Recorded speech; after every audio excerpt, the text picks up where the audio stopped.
बोलिए पवन सुत हनुमान की जय, अंजनी पुत्र लाला की जय। और आप सभी कैसे हैं? उम्मीद करती हूँ आप सभी बहुत ही अच्छे होंगे। आज मैं फिर से लेकर आई हूँ हनुमान जी के लिए भक्ति भजन।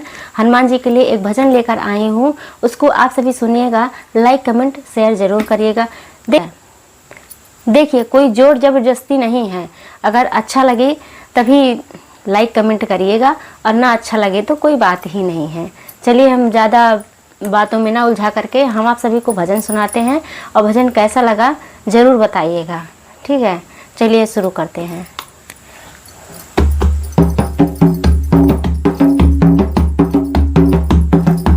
ओ हनुमान तुम्हारे मंदिर में एक नया पुजारी आया है।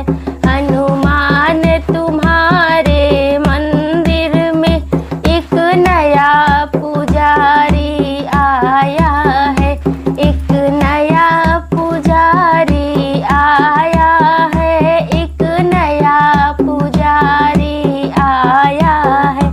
एक नया पुजारी आया है। एक नया पुजारी आया है।